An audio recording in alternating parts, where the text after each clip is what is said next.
The discussion is about to start. Please take your seat. Thank you.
From donating spare change to using your spare time to advocate for change.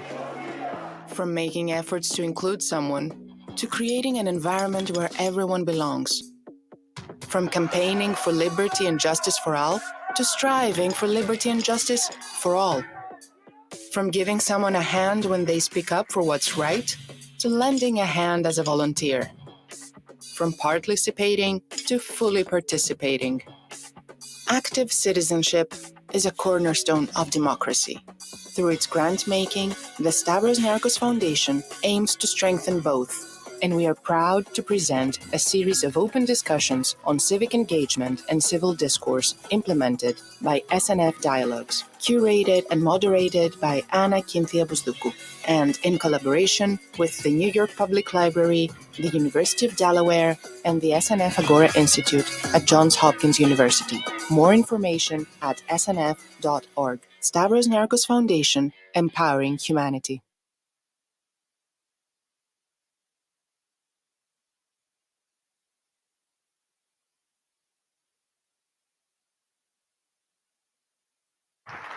Hi, everyone. Hi, everyone. My microphone, thank you. Okay. Welcome. Welcome and thanks. Welcome to the SNF Dialogues, and thanks for having the SNF Dialogues initiative and the SNF overall here in Wilmington at Delaware.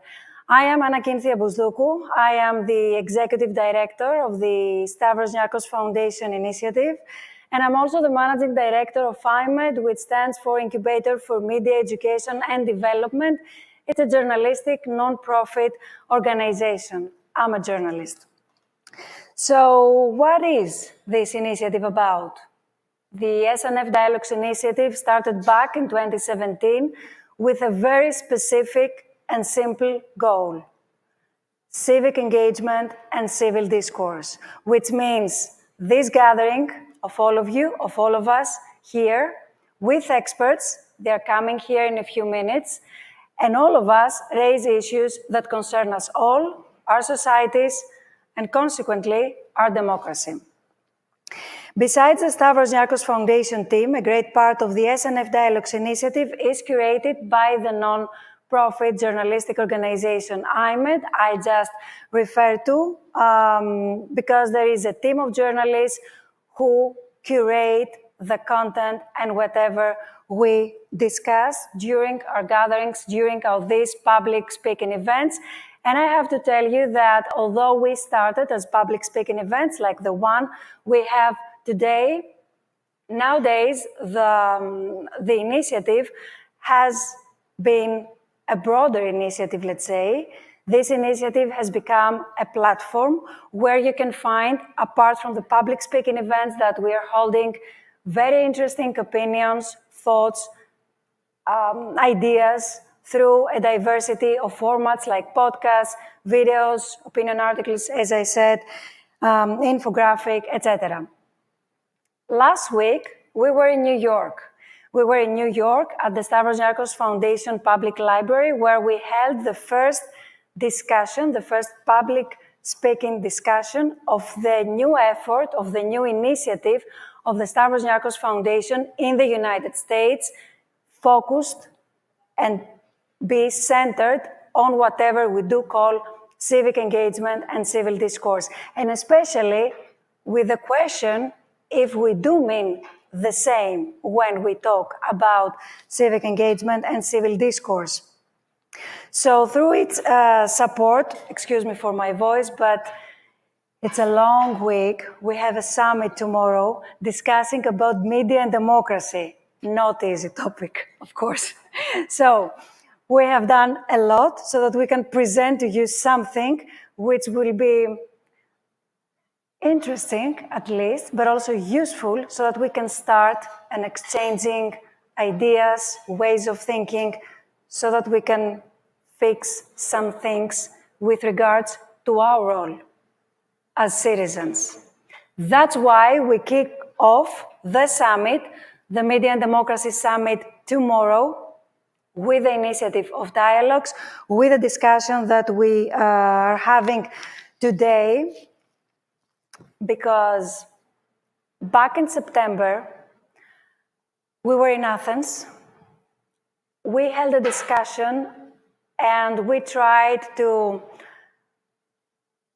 explore the way that media and the quality of whatever we do call nowadays information, this should also, there is also need there to clarify what do we need, what do we call, and if we need, and the answer from me and from our team is yes, we do need information, but what's the difference when we talk about the news and what's the media landscape and how the media landscape serve us as citizens based on the quality of the information they send us, we send to you as journalists, since I am also a journalist. So then we were discussing about the role of citizens with regards to the quality of the message we receive from the media, and the title then was Spectators or Citizens, which means media and the quality of information finally makes us well-informed citizens and consequently active citizens, or they transfer us being more spectators of what's going on into our home. So today, while we were preparing this discussion, we came up with Timothy, Tim Schaefer. She is coming in a bit on stage. He joined the discussion back in September. So we came up with the idea, since we're having this summit about media and democracy, why don't we continue the SNF Dialogues discussion when we had this one back in September by getting a bit deeper and explore and raise actually the issue of politics and political campaigns, because we can find also there the role of the media and the connection with the citizens. So we're here as a continuation, but not only, That means that I invite you on our platform, snfdialogues.org, to visit our platform and watch on demand the previous discussion if you wish. But now, today, we will be discussing about if there is an over-commercialization, let's say, of politics, and where do we stand into this environment as citizens. That's why the title, Consumers or Citizens, with regards to the quality of the message we receive from politicians and from the team around them nowadays, with new tools, with new rules, and with new methods, obviously. Our discussion, as I already said, kicks off the Media and Democracy Summit, and allow me to say that this summit is a synergy. This summit is a collaboration, and this summit is a meeting of two initiatives, first and foremost, coming from totally different backgrounds, because the one is the SNF, the Stavros Niarchos Foundation Ithaca initiative at the University of Delaware, at School of Public Policy, Biden School of Public Policy and Administration, and IMED. So we're coming, the academic community, the university students, with their specific background on their studies and their expertise, and we, the organization, the team of journalists, bringing up to you and to us, and whoever is joining us virtually. Hi, I forgot you because I have a great company here in Wilmington. So hi to everyone who is watching us online, and afterwards we'll have the opportunity to watch us also on demand. So that's why we are here, to address and also to identify actually the intersection between media and democracy overall, because obviously they're directly connected. Before we start our very interesting discussion with very interesting guests as well, I would like to invite on stage Andreas Drakopoulos, the co-president of the Stavros Niarchos Foundation.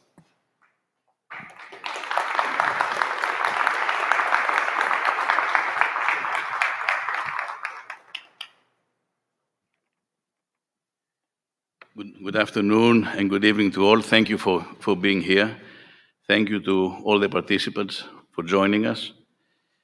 Just to say a few words about the SNF, and sometimes even myself, I think of the SNF because I follow football as a Sunday night football, but it's not. It's about the Stavros Niarchos Foundation. So a few words on who are we. We've been around for 28 years. After our late founder passed away in 1996. We've been around the world. We've been to about more than 134 countries around the world. We don't have any policy. We don't try to impose anything. We don't try to change views. I mean, we try in a complementary way by supporting our grantee partners. And again, we have actually contributed about $3.7 billion, which is a lot of money. But more important, we have worked with, again, more than 5,000 grantees in 134 countries. As I said, we have no policy. We just try to contribute to do good. And we do that by trying to find the best possible partners, because we see all of our grantees as our real partners, in again trying to do good in any of the four areas, which is social welfare, education, health and sports, and arts and culture. So as you can see, anything can go under any of these areas. So we are quite spread out. At this point, we are focusing on our global health initiative, which is global, but mainly it's in Greece and in the US. In Greece, it has to do with building three new hospitals. In the US, it has to do with helping a lot of efforts in infectious disease at the Rockefeller University, precision medicine for psychiatry at Columbia, and we're working with Childmind Institute for mental health. We think that mental health is something which is going to be with us for the next, not few years, the next decades. And it's something I think that if you can say that COVID did one good thing, for me, it was that it brought out of the box the issue of mental health, that we can all talk about it now in a much more productive way than people were afraid to talk about it, I think, before. So a good friend of mine, Henry Timms, who is the CEO of Lincoln Center, as we were talking about, we talk a lot about the overall polarization around us, because this has led us to engage into this effort, and I'll talk more about that, about civic engagement and civil discourse. So Henry Timms were talking about the other day, and he used something which I thought was very smart. He said the algorithmic manipulation of all of us is radicalizing all of us. And if you bring on AI, which is coming slowly but steadily, actually fast but steadily, this whole radicalization and polarization can only get worse. So many times we talk about saving our democracy, however anybody feels about it, politically speaking. But I think it's something bigger here. It's about us fighting for our own humanity. And I think that's a very important aspect. And we are down to the point where we need to talk about civil discourse and civic engagement. You would say, duh, I mean, we are humans, we have to do that. But we have forgotten, it seems we have forgotten how to do that. So I think it's a very important thing. And again, our two important outreach vehicles are the Nostos Festival. We do it every year. We're taking a year off this year. And the SNF Dialogues. We're very proud of the effort of our SNF Dialogues team, led by Anna. And it feels like being in a theater, that the SNF Dialogues are on a tour. I mean, we used to do them in Greece, and we said, let's try to go to the States. So we did it in New York about a month ago. And we came here for many reasons, but also because of our relationship with our partner grantee, SNF Ithaca, and because of Miss Valerie Biden-Owens, who's been a great friend of ours, has been to Greece, has been to our Nostos Festival, has been to the IMED Summit. So it's the least that we can do to come here. So, as I said, I mean, this is the second SNF Dialogues we're doing. We're going to do the third one in Baltimore in November. I want to say special thanks to three partner grantees of ours, and they're here today: Harry, Sigal, and Timothy, from Penn, from Hopkins, and from University of Delaware, from the Biden School. Again, we see all of our grantees always as our real partners. We are just passive funders, but we try to get to engage, and we believe a lot in good collaborations with a common cause, and we believe in like connecting the dots. And I think that tonight's event is a wonderful prelude to what follows tomorrow and Friday with the IMED Summit, talking about overall the role of media. And I think, it's an old saying that the pen is very powerful. And whether the pen is physical or whether it's digital, it is very powerful. And it's not a coincidence that it's called the fourth estate, but more about that tomorrow. So I wanted to thank you all again for coming, and all the participants, and I hope you enjoyed. Thank you. Thank you, Andrea. And since you mentioned also the summit tomorrow, I have to say that the fourth estate is something that will be one of the pillars of this summit, exactly because there is a very big question where the orientation, finally the role of fourth estate is right now. But excuse me, I'm a bit more influenced because I'm coming from Greece, very low rates with regards to freedom of press, but this is a discussion for tomorrow. Before I invite on stage the three speakers, Timothy, Harry, and Sigal, let me explain to you how this event will go and the flow. So we're having two panels of discussion.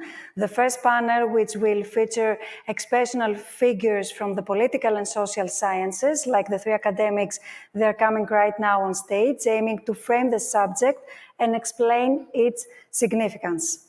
Right after, the second panel will follow with two masters of political campaign management who will share their experiences in the field.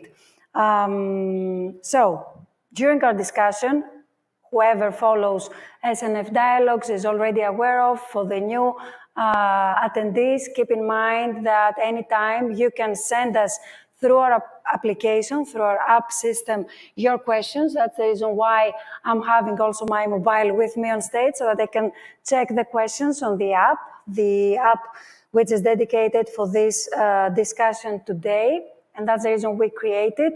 And of course, if you would like to just raise your hand, there will be session with Q&A. You can ask whatever you want, the speakers, or just share with us your idea, your thoughts, your disagreements. Of course, that's the power of dialogue. And I hope that you will find these discussions really interesting. And I would like now to welcome on stage Timothy Safer, Director of the SNF Ithaca Initiative, and Stavros Niarchos Foundation Chair of Civil Discourse at the University of Delaware's Biden School of Public Policy. Hi, Tim. Thank you. Harry Hahn, Inaugural Director of the SNF Agora Institute at Johns Hopkins University. Welcome, Harry. A week right after the US elections, we will be in Baltimore discussing about the role of the universities, based, of course, on what we've noticed the last couple of months. And Sigal Ben-Porath, Faculty Director of the SNF Pedia Program at the University of Pennsylvania. Welcome, Sigal, please. So let's start the discussion, and me to talk less, so that we can hear you.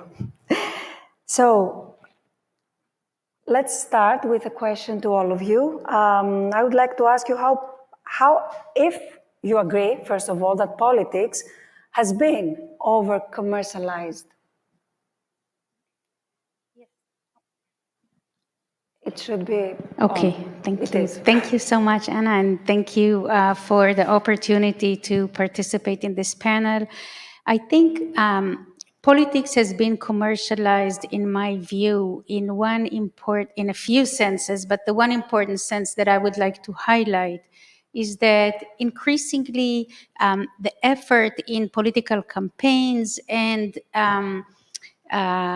in the information and guidance that is coming to citizens from political parties and entities is a message that is based in an effort to turn up or down citizens' involvement in politics, right? So increasingly, politicians, campaigners, are focusing on a certain segment of the population, thinking about us as particular types of people, soccer moms, I don't know, various other groups, members of our religious or racial groups, members of certain types of areas of living, like suburbs or exurbs, rural folks, etc.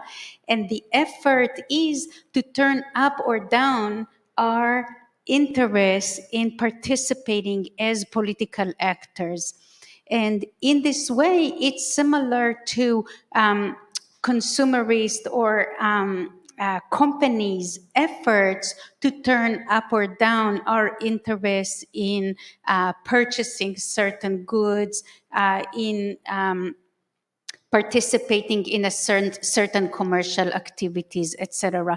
And so the thought of citizens as more or less engaged based on the political campaign that they are exposed to and as it relates to the segment of the population that they are a part of or identify as belonging to, I think in this sense is commercializing politics and reducing what should be our even an ongoing commitment to democracy as citizens.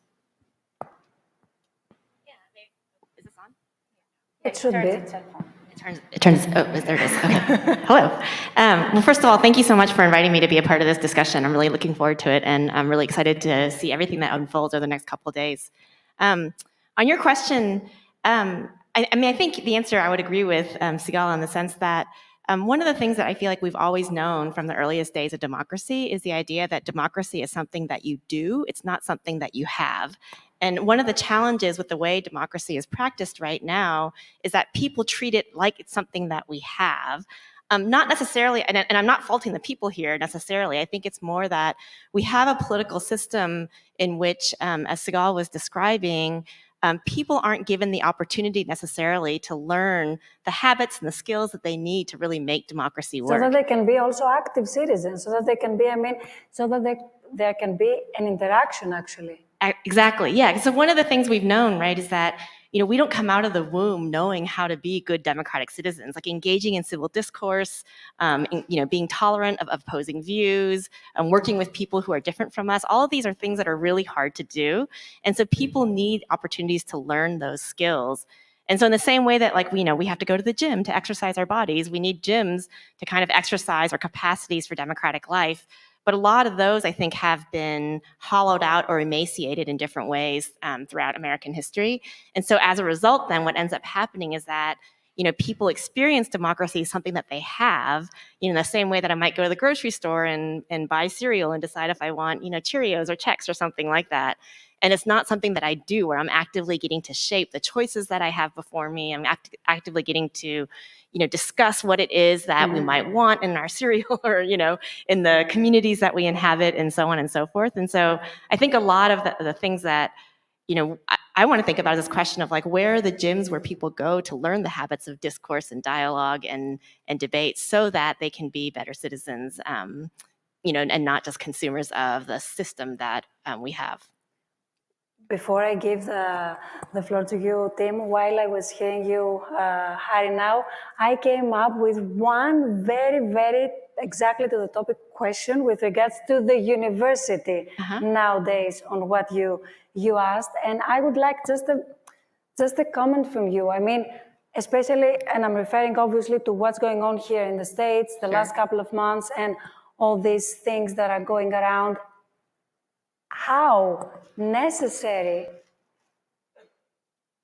is, and finally, actually, it would be necessary to be already there, but at least how necessary now it's universities to find similar impactful processes instead of what we did witness. Right, absolutely. I think universities have all of you to, Yeah, I think I would sort of agree with the sentiment that I think underlies the question, which is that universities absolutely play a crucial role in being sites of civic education and capacity building for all kinds of people. But universities, I think, aren't alone the only institutions that should be doing that. We want to see more of that in our K-12 schools, but we also want opportunities, I think, in the community for people to develop those kind of habits and those skills. And I'm sort of the mindset in the same way. If we think about the ways in which we exercise our bodies, we all want to live in places where there are lots of green spaces and there are parks, and it's easy to find healthy food, and it's easy to go to the gym. We want to have lots of those kinds of opportunities for people to exercise the muscles of democracy in the same way, of which universities, I think, can play a leading role, but we don't want them to be the only place that happens. Yeah, and if I might just add to that, and thank you for the opportunity to be in this conversation. I'm thinking to the first SNF Dialogue, this series was at the New York Public Library, right? When we think about spaces, where are those venues, universities, classrooms, but our campus not far from here at the University of Delaware, the Green, right? The spaces where people can show up together, sometimes collectively, very informally, are really important. I think to your first question, The thing I'm thinking actually about a sticker that's on my laptop. One of my kids was just making a comment about that. He's learning to read, and he just reads everything. And it says, "I voted." It's an old election sticker. And your question made me think of this, is that fundamentally we need to think about citizens as citizens. And what I mean by that is, so often in politics, when we talk somewhat of this kind of consumeristic language, it is about that preferencing. Sigal, you were kind of mentioning some of this before. It's almost going to the store. But how do we think about people not simply as kind of ticking a box for a choice, but in this kind of deeper sense of making some choice that is in a way collective, it's relational. We just turned in final grades yesterday, and one of my classes that's connected to SNF Ithaca, the book we read is titled "What Should We Do?" And some of my students, I think somewhere in this audience, would probably have a laugh because I say that all the time, but we need to think about that question. What should we do? And I think this is where we have an opportunity in higher education, but not only here, to think about how do we help cultivate and sustain these practices. Because this isn't, to Hari's point, this is not something that's innate. This is not something that we just know how to do. We have to practice, and practice implies that it's not always perfect. But it does get back to your core question of how do we move beyond this kind of consumeristic frame. If we think about our collective challenges simply as me kind of putting my vote out there and wishing for the best, that's only going to get us so far. And if we all agree that there is this over-commercialization of politics, could you help us understand, if you have, of course, the answers, if marketing techniques, let's say, have made us so much unable even to identify the differences between the commercial products and the clear political message?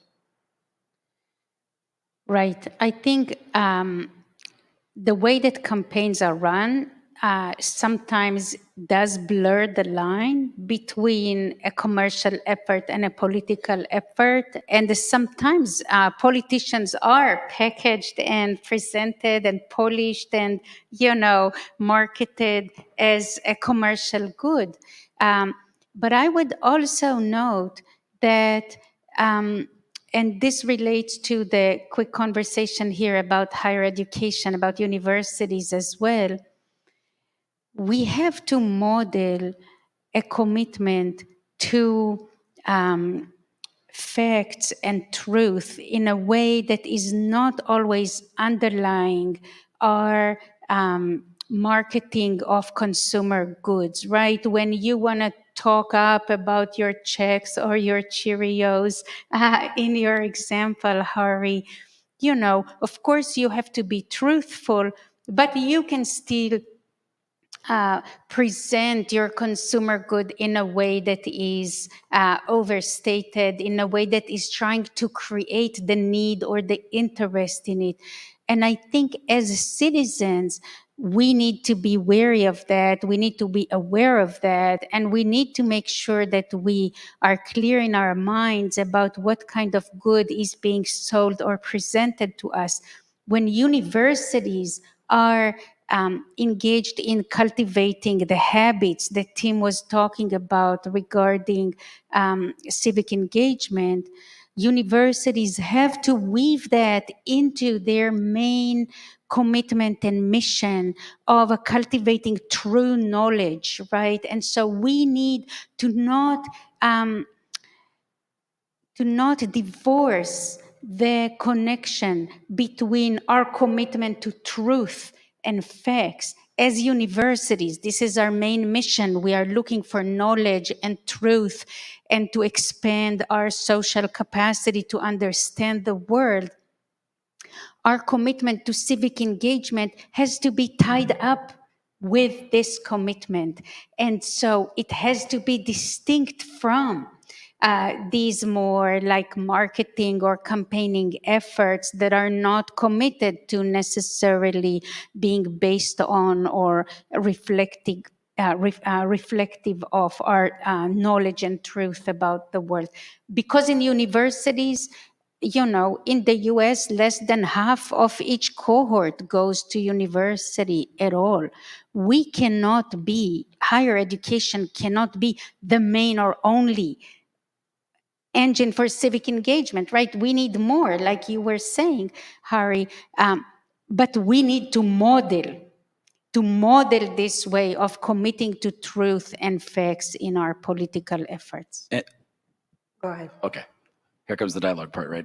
I guess the one quick thing I would say there is one of the things that, particularly for higher education, is that at the heart of what we're doing is posing this question that often is going to come back to, like, it depends, right? And it's the nuance, it's the complexity, which does not fit in the 30-second ad or the very brief clip that is the way that we appeal when we are trying to get people or those who are lobbying to get people to vote in certain ways. Like, this is one of those inherent tensions, because it does take time. It does take conversation and thought and reflection. And even then, it might still be ambiguous in some way. So I think this is inherently one of the big challenges, especially as you're mentioning, for universities, for us to wrestle with this issue. I can easily turn this discussion on universities. Please, I know that I started that, but I agree and I disagree, or I would like to get deeper so that I can understand. Because yes, there is a huge need of knowledge and education, but what do we call knowledge and education, and how do we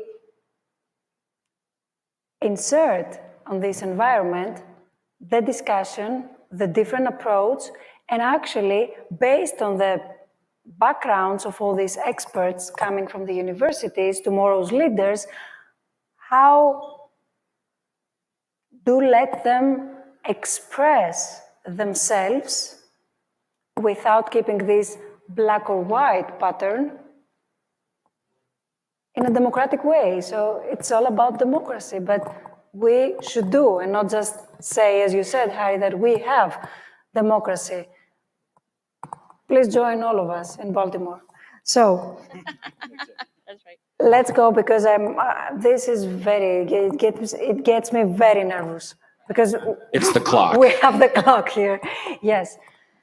Let's get back to our to today's discussions because this is also the period here in the US. It was the same period a year ago back in Greece, talking about the over-commercialization of politics. And I would like Timothy to take a step back and ask you if you can explain the origins of political advertising and discuss its evolution over the years.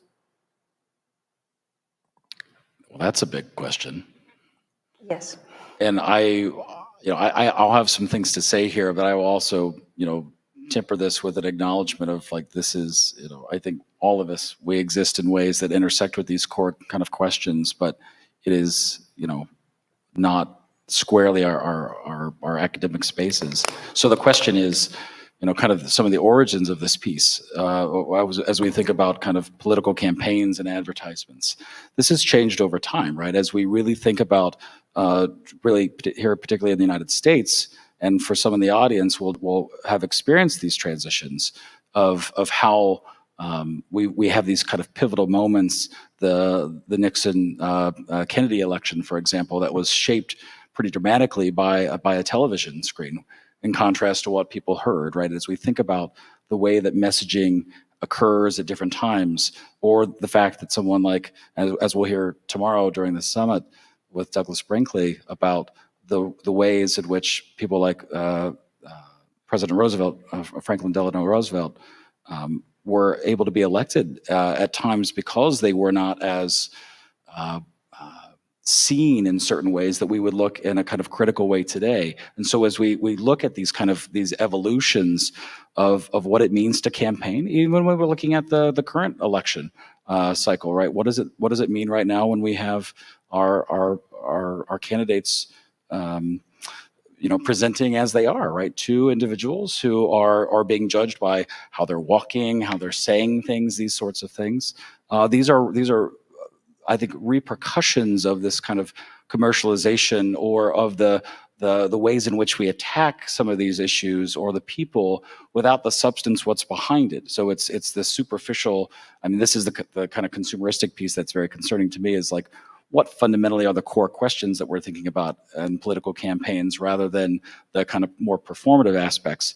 But we've seen this long evolution to where it has lined up in many ways, I think disappointingly, with our evolution of technology, of devices, our ways of communication and receiving information that have kind of truncated and shrunk, I think, the substantive components down of who these people are, what are their platforms. We don't often, particularly in the United States, use that sort of language.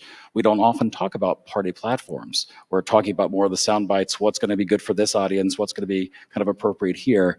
And so when we talk about this breadth and development of this whole arena, and we're going to hear so much more about it from the real experts here in a little bit, but like this is our challenge, is that we don't exist in a place, to your point, Sigal, about universities, the kind of slow, thoughtful interrogation of issues. We are really navigating an environment that is shaped by seconds rather than days or hours. Can I just weigh in here for a second? So just on this question about the rise of political marketing and stuff in campaigns, I mean, I think one way, and I don't know if my panelists would agree with me here, but I think we have to, there's also benefits to the fact that we have these marketing technologies. And one of the, I think, origins of political advertising started when candidates were trying to reach more voters, right? And advertising at scale enabled them to like go into people's homes in a way that they never were able to before. And at first that was amazing, right? It was great that all of a sudden candidates would have direct access to the people that they were supposed to be representing. And I think there still is a lot of benefit to that, right? But the challenge in my mind is not so much, if we have it, like I think it's a necessary part of trying to run a democracy at scale, is being able to reach all kinds of people through the mass marketing technologies that we have. But it's more a question of, is it the only experience of politics that people have, right? And if the only experience of politics that people have is an advertisement that they see on their TV or in their social media feed, and then they go and they vote every 4 years or something like that. That's a very thin experience of what democracy and politics can be, that leaves out, I think, room for a lot of the things that Sigal and Ben and Tim were talking about. And so in a sense, to me, the question is not just, is marketing good? Like, I think it's an important part of politics and it's here to stay. The question is, can we build the kind of transformative experiences alongside it that enable people to learn the capacities and the habits of democracy that we need? And not like being just spectators. Exactly. As I said earlier, yeah. Right. We don't want people to just... Exactly, because they become passive at all. I mean, this is not citizen being. Right. Sure. If people only experience politics as a matter of spectacle, then it's no accident then that our forms of expression get increasingly more extreme. And if we want to really go back, we talk about some of the history of this, like think about the Lincoln Douglas debates, right? You're not talking about going back to some drawn out version of people having those sorts of interactions, right? I think this is the space in which we don't want to lose people, right? So we do want to use the technologies. We do want to be able to communicate and share information, especially now when we are dealing with so much misinformation, right? The kind of the stretching of the truth. This is so important to be able to respond to those things when it's so easy to have the kind of deep fakes and everything else that are shaping our contemporary kind of moment. I will come back to the technology because it's a very big elephant in a smaller room. But because there is also one algorithm which has its own role, that's why I describe it like this. I would like to get back to one of our preparation calls that we had the previous week before we have this discussion here, Sigal, because you mentioned something very important, at least to my opinion, that nowadays it's a common belief that political discourse, you said, tends to address emotions and has become more sensational. Is this a byproduct of the commercialization of politics? Yeah, I think if you consider the historical developments that we just talked about now, they have incorporated in them an increased role for affective formation, right? For like developing in you certain emotions that would make you operate in certain ways, right? And typically political campaigns would suggest or assume that activating anger and fear are probably the most effective ways of getting people to participate or to act in ways that are beneficial to you as a campaigner or marketer, right? And so we are thinking about the political discourse increasingly in affective or emotional terms. And as a result, there are more opportunities. So I want to agree with Hari, right? It's completely true that this is also democratizing in a way, right? Like people have emotions and you address them and you respond to them, right? And if you use marketing techniques, you reach more people. I mean, these are definitely positives from a principled democratic vision or perspective. But I think the treatment of people less as agents to be voicing, shaping, voicing, expressing their perspectives, and more as a subject of manipulation through emotional activation. I mean, this is the concern that I see in these efforts, and particularly this might be a bridge for you to the discussion of algorithm, but that you mentioned, Anna. Particularly when we are micro-targeted based on our prior actions, right? So if the campaigners are familiar with things that you previously responded to or addressed in your activity online. And they, for example, assume that you have a sense of concern or fear about a certain topic, or maybe even worse, that you have some negative or bigoted even perspectives about a certain group or a certain topic. And they can really activate you, right, by exposing you to negative information or misinformation about groups that you already might, be considered to have a negative view of, right? And so the incorporation of emotions into the marketing efforts, which again is a typical and is not in and of itself a negative, I think is being utilized increasingly in a way that targets are not the better angels of our nature, right? But instead our more negative emotional responses. Very quickly, do you find any other, any positive side or any other positive overall to whatever we're discussing today? I mean, is it only bad, the commercialization or the over-commercialization, and how it might work sometimes? I mean, I think I would just sort of go back to this idea that there's a certain commercialization I think that is necessary in a modern democracy, especially one that in a big heterogeneous country that's as large as the United States and many other westernized democracies.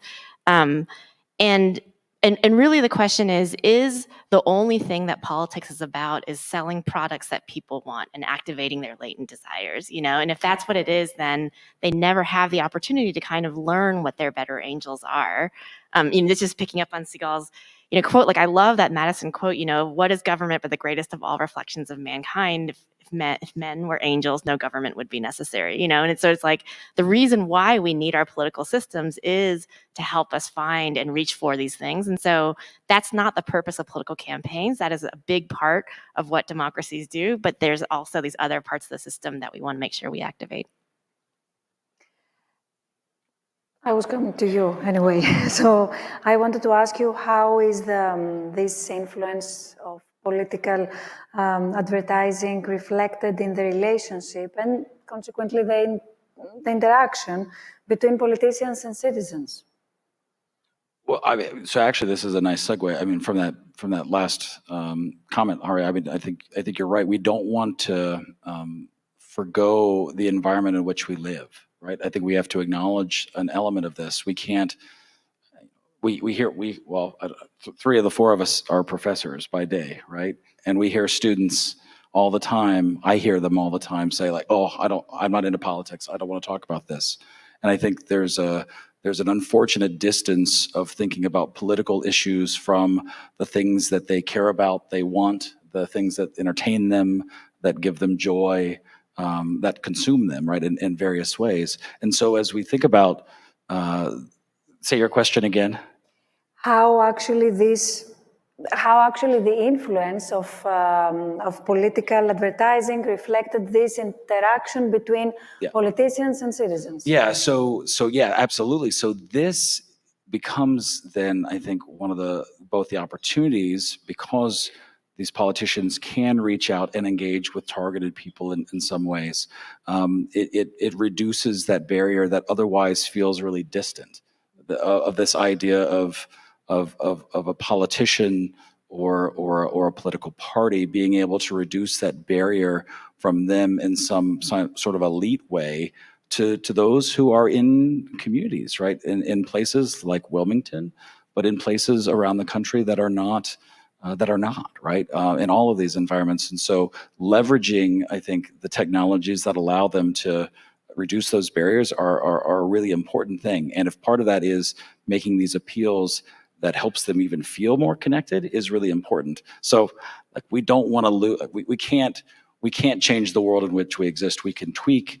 And I think, speaking to what we were talking about earlier, if we have these models, these practices that allow us to see our political concerns being wrapped up in larger kind of collective issues and challenges, then I think that helps particularly young people, but not only young people, see these as critical issues and questions that are relevant in their lives that otherwise feel like, I don't want to talk about that.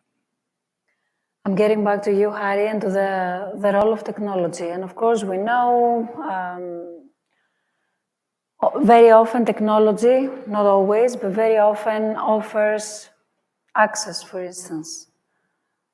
And then you have to figure out access to where. But let's don't get there. Let's see what happens when the threats are coming and they might be invisible, exactly because you're dealing with the algorithm.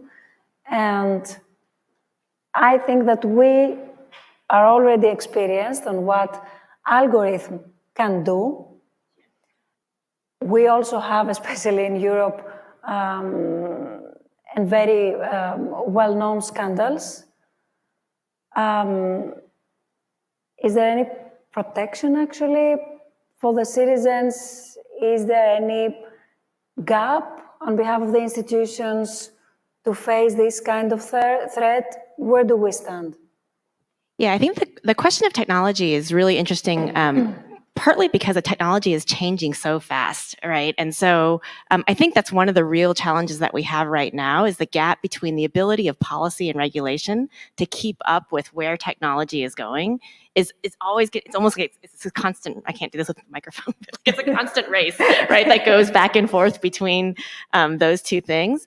And so I like to sort of step back and say, okay, what are we really trying to solve for here? Well, one of the things that we've always known from the earliest days of democracy is that not all civic spaces where people engage with each other are the same, right? And so if we think about the role of the civil society, for example, in the Weimar Republic, civil society was very robust and very thick. And it was at that point, it was a carrier for Nazism. Right. And so obviously we know then that civil society can be a carrier either for democracy or authoritarianism. And so the question in a way is, how do we design the spaces within which people interact to make sure that we're promoting the kind of pro-democratic behaviors and attitudes and capacities that we want?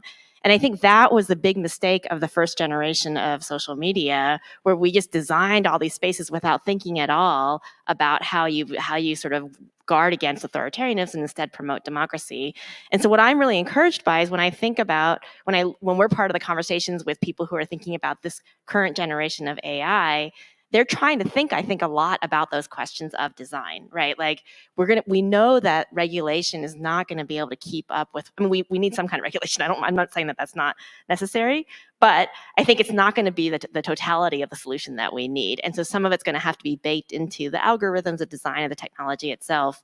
And I think that's not inconsistent with what we've known about our civic spaces too. I think we need to do that both online and offline, and so on. So I'm also taking the app. There is one question which says, and thanks for this, it's anonymous. So it says, in an era where data analytics and targeted advertising dominate political campaigns, how fair are the elections? Well, I mean, I think people are inherently vulnerable to manipulation, right? And that is true in retail politics, you know, in face-to-face interactions, and it's true in mediated or technology-based spaces. So while, you know, as I was suggesting or worrying just a few minutes ago, you know, we can be targeted in a way that activates our emotions, you know, and so therefore, there are additional risks in these contexts. I think elections are still reflective of the kind of views and perspectives and goals that we learn to develop. And so what needs to be cultivated in these contexts is not only just, as I completely agree with you, Hari, the effort to regulate or to ideally shape the platforms themselves in a way that enables more authentic interactions, but also the capacity of citizens to express their agency in effective ways, right? And that can be direct or it can be mediated. yeah, I mean, I think, just to add on to what Sigal would say, I think one of the challenges with data analytics is that it assumes that the past is always a good predictor of the future, right? So that the way that I behaved or the way that people like me behaved in the past is a good predictor of how we're going to behave in the future. Now, in many cases that is true, but there are also many cases that it's not true. And in fact, I think given the kind of turbulence of politics that we are in right now, we're in a situation where it feels like there's a lot of things that are up for grabs. You know, demographic groups that, you know, there's just a story about, you know, I think Biden was in Philadelphia today, weren't they? Like the Biden-Harris campaign was in Philadelphia today, trying to sort of reinvigorate the African-American vote for the Democrats, right? In a way that they haven't had to in the past, because it used to be that you know, your identity was a good predictor of your future, but it's not necessarily true in the moment that we're in. And I think there's also a normative question to ask where, even if it is true, do we want to behave that it's always true, right? Do we want to build our political systems on the assumption that if I went shopping for, you know, new shoes yesterday, that means I want new shoes tomorrow? Like maybe I actually don't want new shoes anymore because I already bought them, right? And so I think that there's some assumptions that we want to just question and then think about how do we design the technology to sort of accommodate people's changing preferences and changing identities in a way that won't lock them into categories that aren't productive for us in the long run. I think, you know, just on this data point, like really helpful information, but it's not a replacement of the more relational kind of dimensions as we think about what at the core politics is about, right? This, you know, truly this, the polis, right? The sense of citizens and place and relationship. So great indicators, or potentially, right? But if we only stop there, then I think it pushes us back to your question earlier, Anna, about how much do we really have this kind of consumeristic framework that it only positions us. I mean, I bought some new shoes not long ago, and all I see is shoes. Like, I don't need another pair. I'm good. But like this truly is, I think, like a quick shorthand, right? It's the more transactional way of thinking about political life that I think is fundamentally more detrimental for us if we're trying to get at these kind of underlying issues, especially in our environment where there is such distrust in institutions across the board when we talk about politics, elected officials, and everybody else. Please, if there is any question from the audience here, that's the time to ask the three academics. One more question through our app. It says, who is to blame for the fact that people vote by mostly hoping towards individual gains rather than the common good?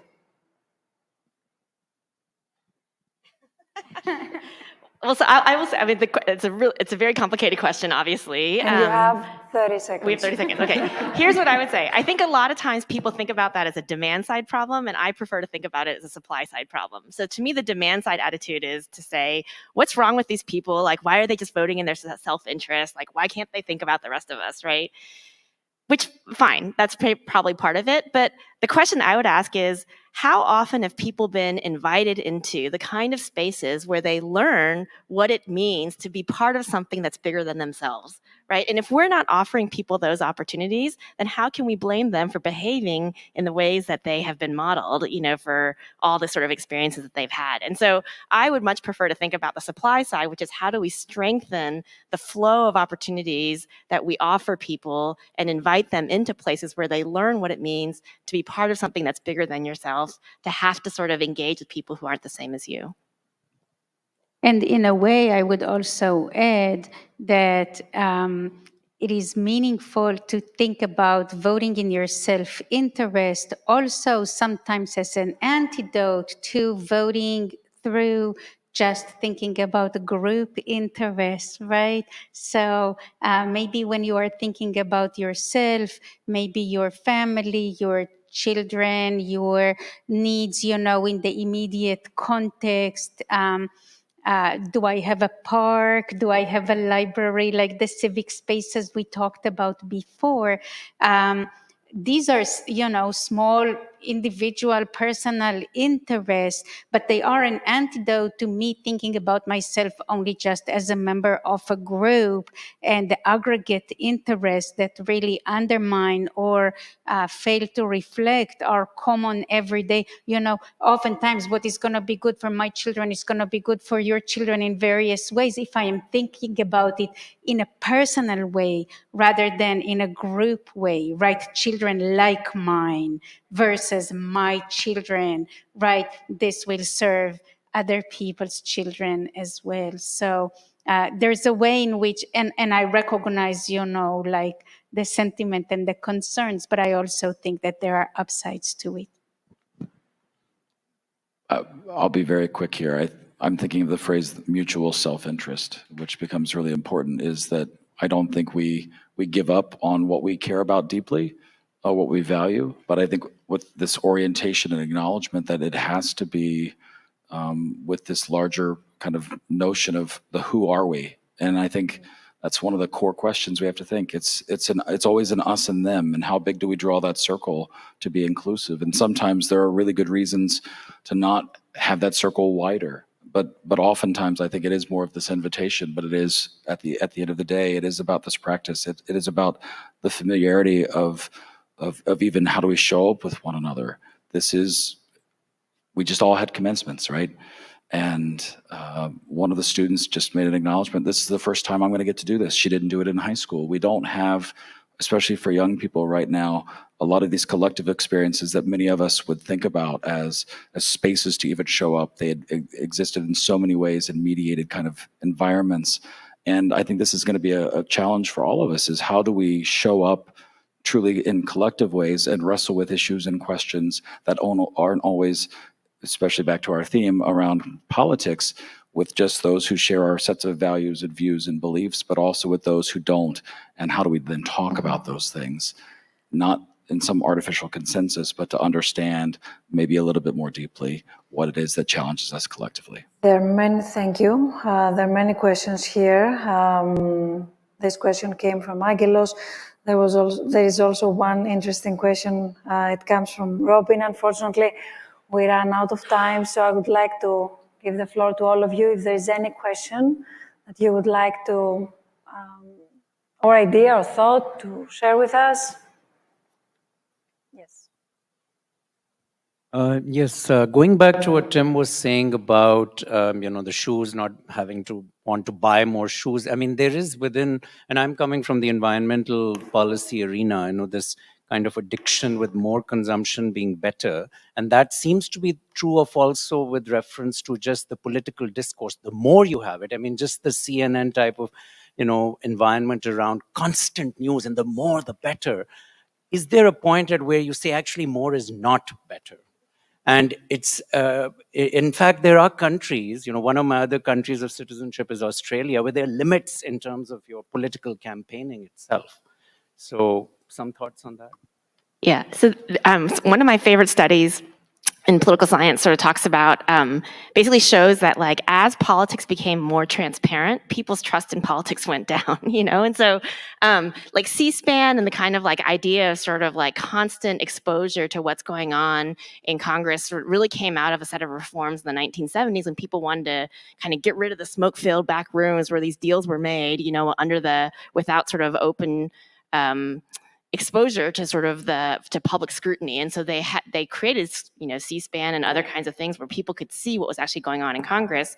And the idea was that sunshine laws were supposed to democratize the experience of politics, which they did in a lot of ways. But the downside is when people see the kind of compromise and negotiation and deal making that goes on in politics, they become less trustful of it, And so, and then there's kind of parallel studies that as we saw the rise of 24-hour news in the kind of 90s, then you also begin to see a kind of concomitant decrease in trust and so on. So I think there absolutely is this sort of tension to be held between creating the kind of transparency that we want so that we can hold our decision makers accountable, but then also making sure that people's experience of politics is not just what they see on TV, and it's not just something that happens in Washington, D.C., but it's something that they can experience as problem solving in their own communities, and so it's having that laddered experience, I think, that is really important to counteract the effects of that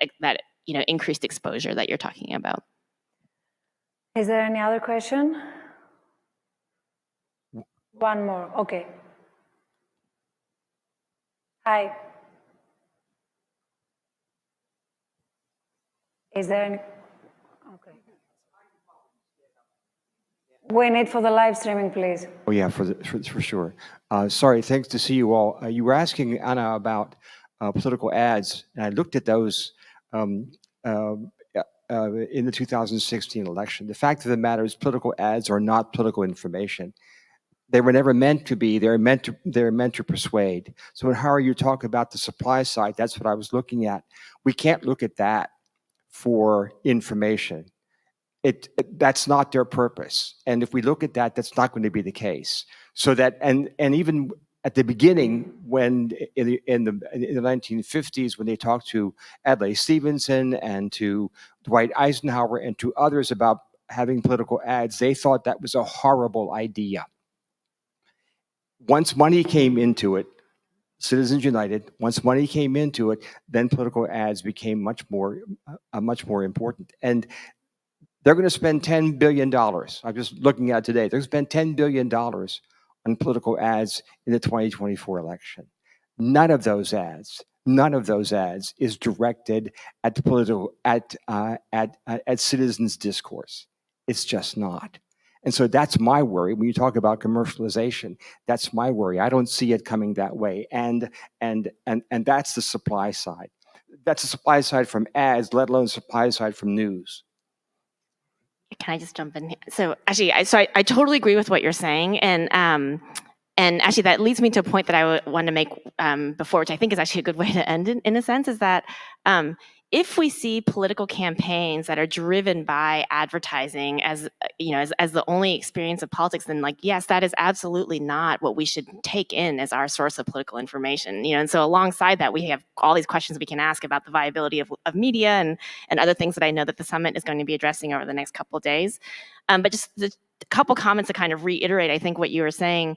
The first is that another one of my favorite studies in political science is a study that sort of looked at what are the best predictors of campaign strategy as measured by how they expend their resources, essentially.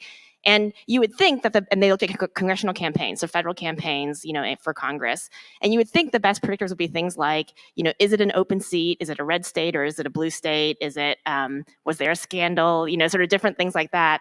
And the best predictor of campaign strategy was who the consultant was that they hired.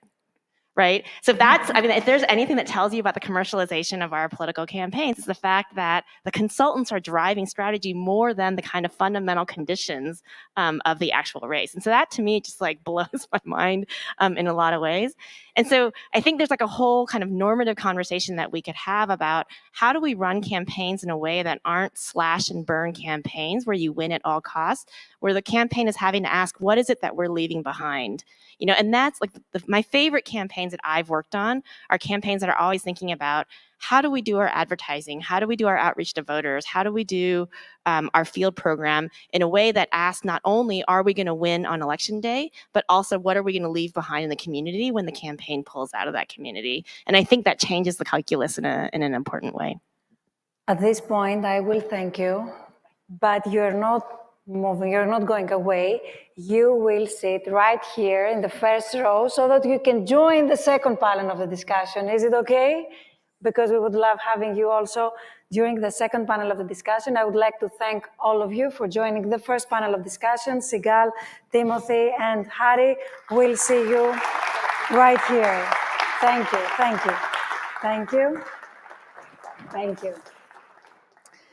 So before we move to our discussion with the second panel, and before I invite on stage the guests who will join the second panel, I would like at this point to thank Valerie Biden-Owens, because allow me to call her as Valerie, because Valerie was not just a member, but a genuine member of our team, both while we were working on both events, this SNF Dialogues event, but also the upcoming summit tomorrow and on Friday.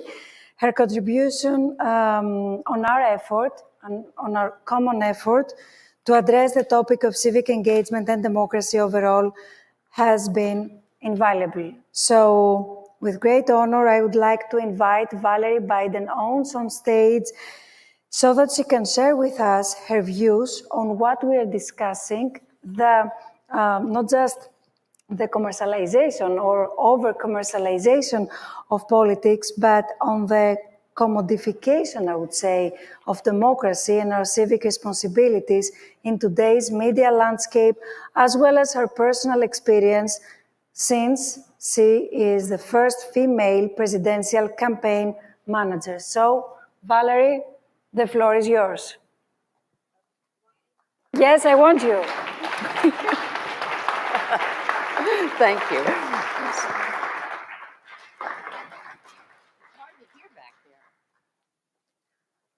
Hi, everybody. I am Valerie Biden-Owens. And I am Bernadette and Robbie, Chrissy's friend. On a serious note, I'm happy to see so many of you here who are actually engaged citizens to discuss and to inform and to debate what is at stake here in America. And I would venture to say what is at stake in much of the Western world. And that's democracy and the role media plays in it. Greece is the home of democracy, so we are very grateful to our partners, Stavros Niarchos Foundation. It took me weeks to be able to say Stavros Niarchos Foundation. I think I finally got it down. And they're hosting this conference with us, and because it really and truly is a very critical point in the history of the world, what we're all going through. And to quote the president, democracy is a choice we make to choose union over disunion, progress over chaos, and truth over lies. But make no mistake about it, democracy is not a guarantee. We have to protect it, we have to defend it, we have to stand up for it, each and every one of us.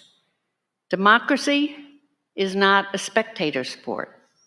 It's a full contract activity, not necessarily a full combat activity, which is becoming. Our two best allies to protect our democracy are our Constitution and a free, independent media. Democracy, which we all know, demands participation by its citizens in order to exist, and we call that politics. And politics is the art and science of learning to live together peacefully in a world with limited resources and to figure out the allocation and the distribution of those resources in a just and equitable way. And we choose campaigns as our vehicles to do that. And campaigns are the candidate, the issues, the information, the media, the voter, who then goes to the election to choose the people who will govern us. Democracy is best when it's built on empathy and understanding and a genuine human connection. Issues come and go. You know, we've all heard the saying, people don't care what you know until they know you care. Hence, all politics is personal. I mean, every policy affects every part of your life. And you know, every life is an incredible act of bravery. Democracy can't be sustained on misinformation and disinformation, on call for violence or flashy ads. We cannot allow it to be hijacked. It thrives when its citizens are engaged and educated. It calls for truth and integrity.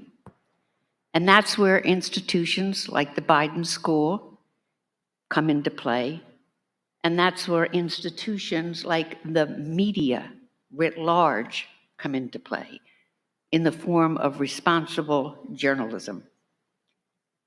In the final analysis, though, I believe our elections all come down to character.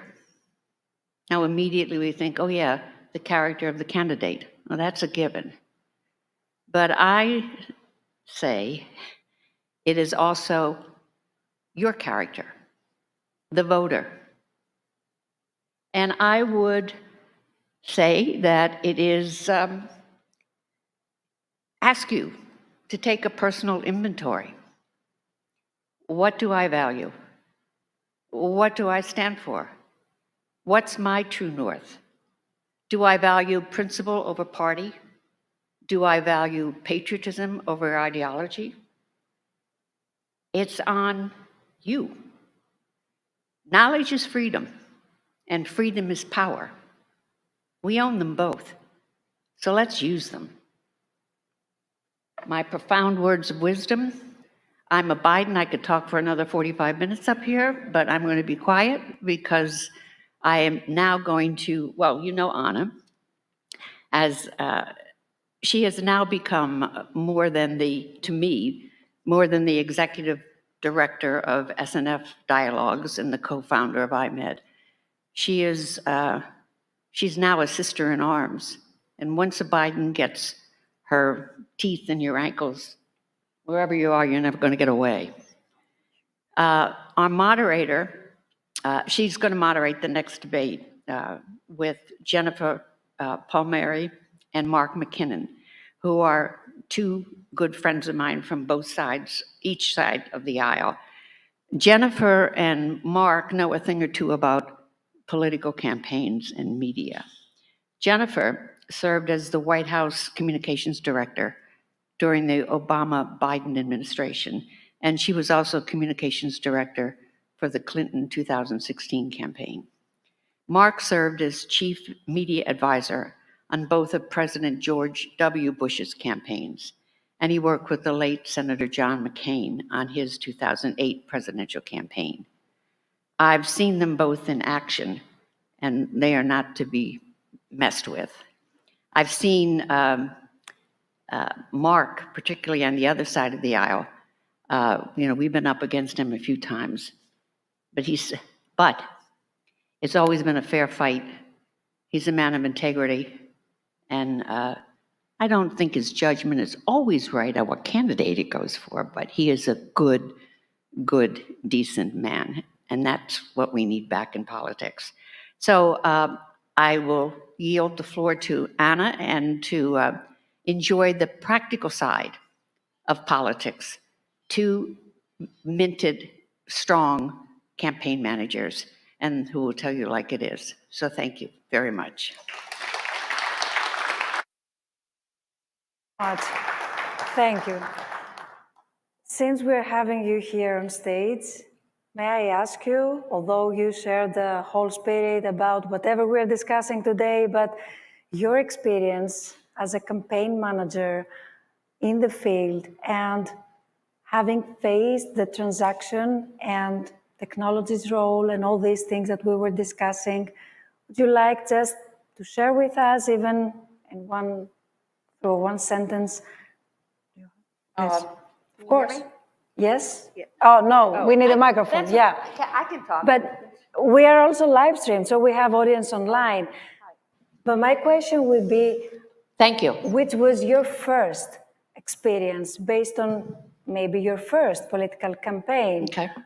And how did you serve so that you can send the message to the citizens? Okay. Well, we ought to say this is going to be a long one. 1972, my brother ran for the United States Senate here in Delaware. He was 29, I was 26. He was the first senator that he and I had ever met. And that's the truth. We had no money, we had no influence, we had no structured Democratic Party here in the state, and we had no power. But we had the best candidate, and we had passion and commitment and purpose. And our purpose was for something. It was for ending the war in Vietnam. It was for the continuation and extension of civil rights. And it was for protecting the planet Earth. We were one of the first campaigns, and I couch it with one of them but we were out there for talking about the environment way before anybody else started to do it. So campaigns, all the techniques, the tools have changed. But like I said in the beginning, campaigns, I think, get down to character and being issues come and go. But you've got to, we thought in the Biden campaign that we had to listen to you, the voter, and pay attention to you so that we could see where we could make things work together. Again, since we had no money, we didn't have any money for fancy brochures, glossy brochures, so we used rag newspapers. We hand-delivered from Labor Day weekend to Election Day, 160,000 pieces of literature every weekend because we didn't have any money for stamps. The way we were able to do that was because the press called us the Children's Crusade. I was a teacher, and Joe's late wife, Nelia, was a teacher. I taught at Wilmington Friends School, upper school, bastion of Republicanism. All good people, all Republicans, they would sooner voted for a Democrat than, well, anyway, they were not, they've never, none had ever voted for a Democrat before. These kids came on the campaign because I convinced them that we could learn about politics in the book, or you can get out in the field and do it. They got up every Saturday morning at 6 o'clock, went and delivered these newspapers throughout the state for us, went back and played their game at 11 o'clock, and then finished up that Saturday.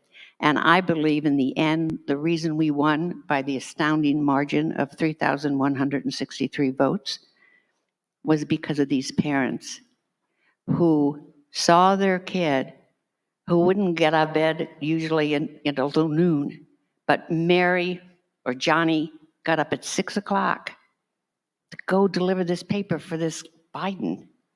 And they said, I better take another look.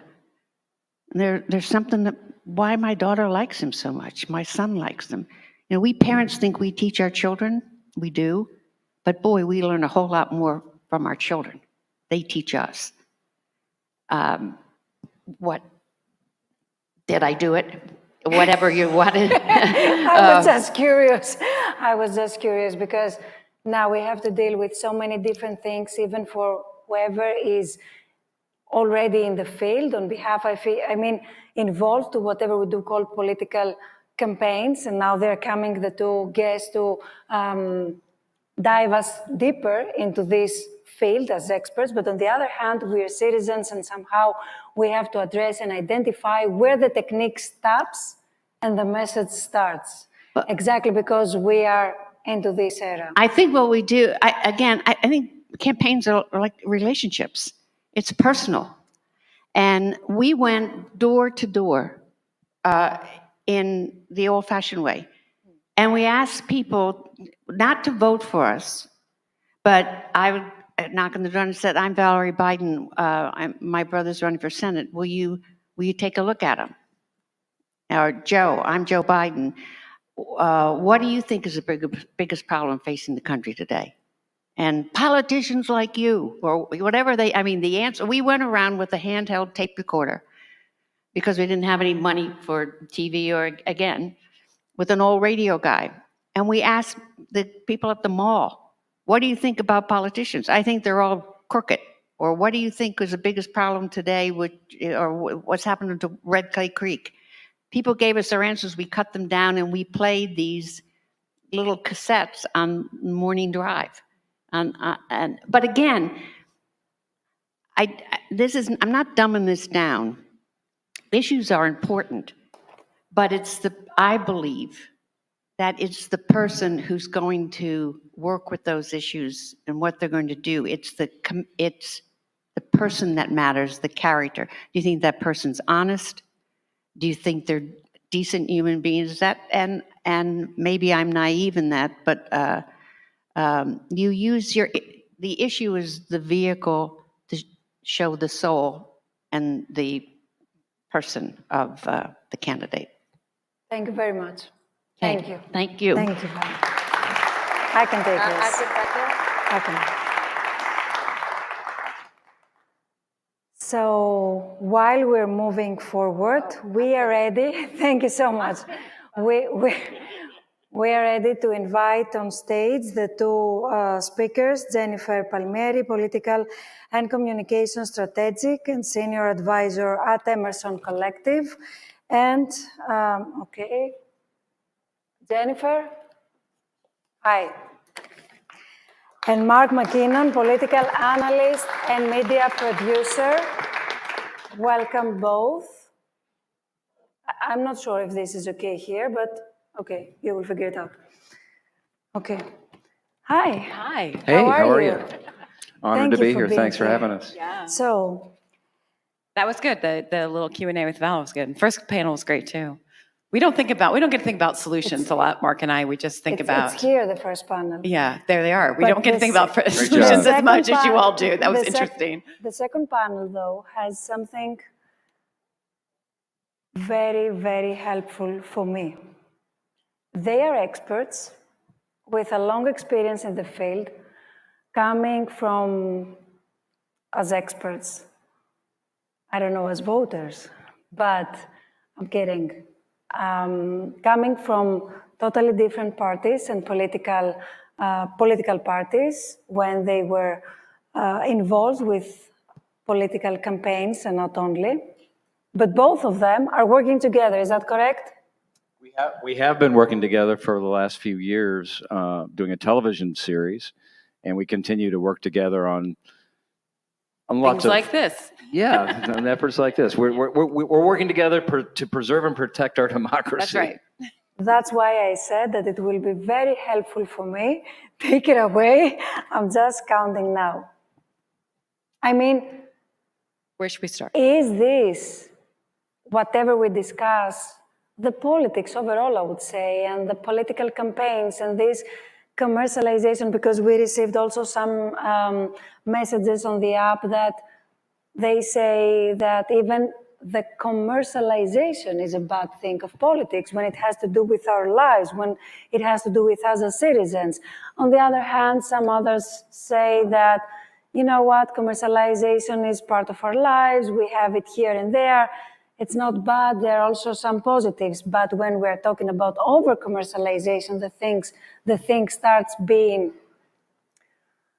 bad and dangerous as a threat for us as citizens. My question, in addition to all the above, is the politics the best show on earth or not? Well, democracy is the best show on earth, and it's fragile. I mean, I remember doing an interview with Mitt Romney for our show, and when I walked into his office, I started doing the interview, I noticed there was a map on the wall, a long, skinny map, about this size. And I said, what is that? It looked really interesting. There were all these colors that started and stopped and came back in again. And he explained that it was a map of civilization and how they had evolved over time. And there was only one color that was consistent all the way from the top to the bottom. That was China. In the bottom corner, about this big, was America and democracy. And what it showed was just how short this experiment we call democracy is in the annals of time. It's a very, very new and fragile, we're still in the cradle of this thing.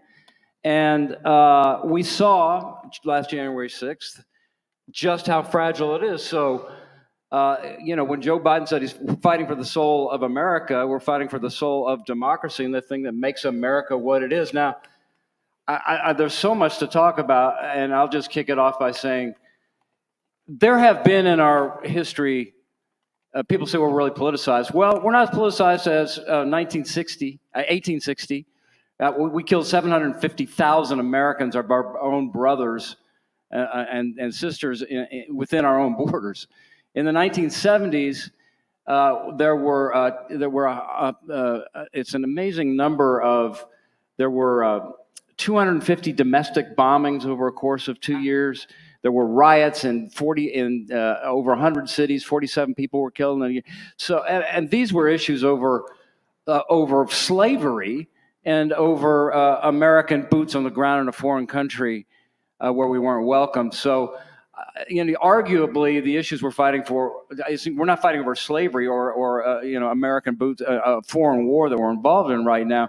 The problem is that the tools that we have now amplify anonymity. They encourage warfare like we've never seen before because you can do it anonymously, and we've become tribal for lots of different reasons. But the sort of media that you're talking about and disinformation and information, I mean, the problem is if people can't agree over facts, how do you even have a discussion? And I just noticed one fact set coming in today, and this is what President Biden has to deal with, that 50% of the country believe that unemployment is the worst that it's been in 50 years. It's the best it's been in 50 years. But people are getting their information from siloed news sources. And by the way, we have this sense that everything is so polarized and these fringe voices. Well, and that everybody watches Fox or MSNBC. The highest rated audience in MSNBC or Fox is 3 million people. Rachel gets about 5. The 5 gets about 5 on Fox. That's 1% of the country. It's just that the volume of these things is so loud that we have this notion that that's everybody in the country. When we drive around the country and sit down with our families, we know that it's not. So let's see. I think about this all the time. I mean, I just thinking about this all the time. And so I'm trying to think where to start even. I think, I don't think commercialization is the problem. As a matter of fact, I think kind of the fact that the country is divided pretty evenly and that kind of outside actions don't seem to affect how people, the people's political views in terms of like, it's like you're either for Trump or Biden, and it's just kind of set 49-49, and you fight over the very narrow margins. That's almost a rejection of commercialization of politics, because I don't know that political ads matter the way they used to, because no one trusts anything, right? Like that is the problem, is the trust. And with disinformation and just the internet, it's so easy for people to buy into disinformation. And then I think what's really bad for democracy, and Mark and I were discussing this earlier, this is what authoritarian leaders want, is you just to believe nothing matters, right? So I was looking at trust nobody, or to trust no one, to trust no outlet, to think that I can't trust institutions. And when you look at the sort of crosstab polling about African American voters, particularly African American men, Hispanic men that traditionally had been Democratic voters and are now saying they're going to support former President Trump, or at least are not with President Biden right now. There are also people that don't trust institutions, right? So, the professors are nodding, you all. I'm going to sit up a little straighter. I feel pretty good about myself.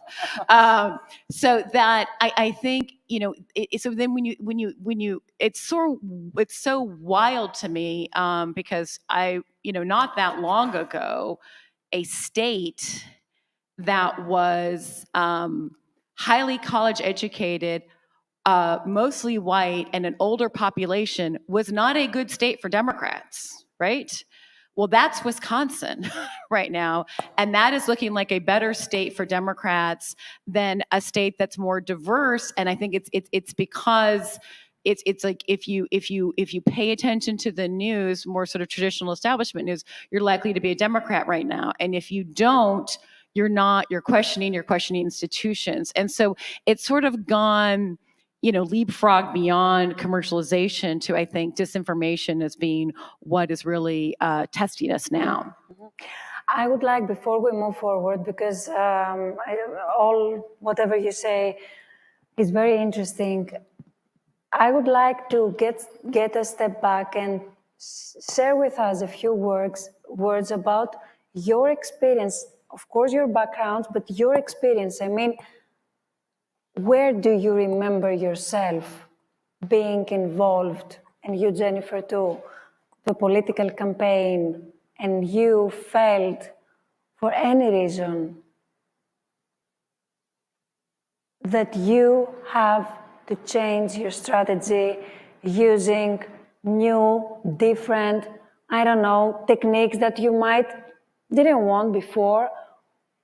Or even if you remember what actually, when and what, based on what, the whole methodology was changed. I mean, is there any milestone where the things started being different? I got a bunch of them. Do you want to go first? Okay. I have a more relatively recent example, which was 2016, Valerie said I worked for Hillary Clinton's campaign. We went to Hillary when she ran for the Senate in 2000, when she ran for president in 2008. There's not like, obviously, she won one race, she didn't win the other. But one thing that people also sort of appreciated about her was she could sit down with people she disagreed with and find some common ground, or at least they would respect the fact that she did that. It was like, this is kind of like a Hillary superhuman thing, when we're going to put her in situations where she can do that. And we went to Johnstown, Pennsylvania, and it was just awful. I mean, it was protests on the way in.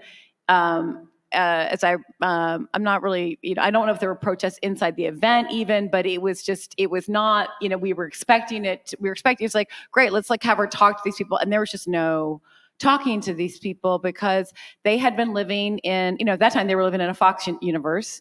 It was like, they hadn't been talked to they hadn't heard from, talked to people that were other than Republicans for a long time. And they weren't interested, didn't believe anything you have to say. And I was like, wow, okay, a whole bunch of the country is turned off, is not going to be, this is June of 2016. We weren't going to change that dynamic. We're going to have to talk to and communicate with the voters that could hear her, that were open to voting for her. And that's not how you want to run a campaign, because that really isn't really then about persuasion. That's, and I was like, and I hated that we had seemed to have lost that piece, because, I worked for President Clinton. That was another thing that he was good at, talking to people who disagree with him, winning people over. And it felt like, oh, that's really not what this campaign is going to be about. It's not going to be about winning people over. It's going to be about, let me just drive out as many of my people as I can.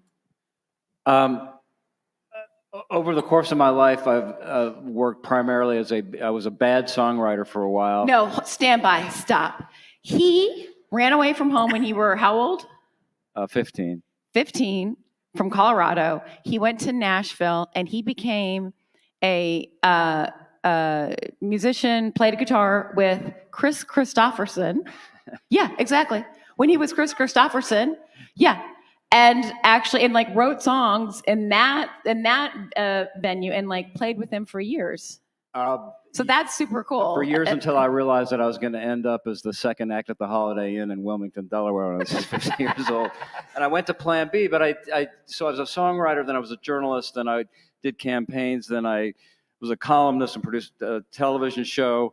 And I realized a light bulb went off for me when I realized that, we think about culture and movie and books in terms of narrative and storytelling. And then the big moment for me, it was realizing that the same is just as true, maybe even more so for campaigns. You have to tell a story and create a narrative.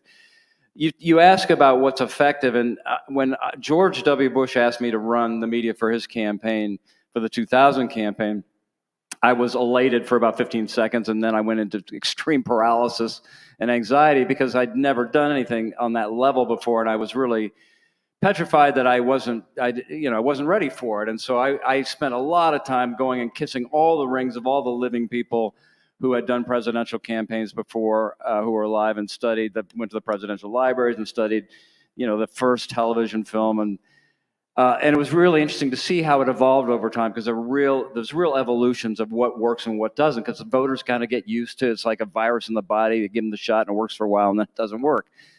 And the one thing that I realized that was true in 2000, and I would argue to some extent is still true, is this, that Valerie and I worked for firms that produced a lot of political advertising. And even in the 2000 campaign, when I was responsible for spending about 3/4 of the budget, I was like, guys, I'm not so sure we're getting a good bang for the buck on this anymore.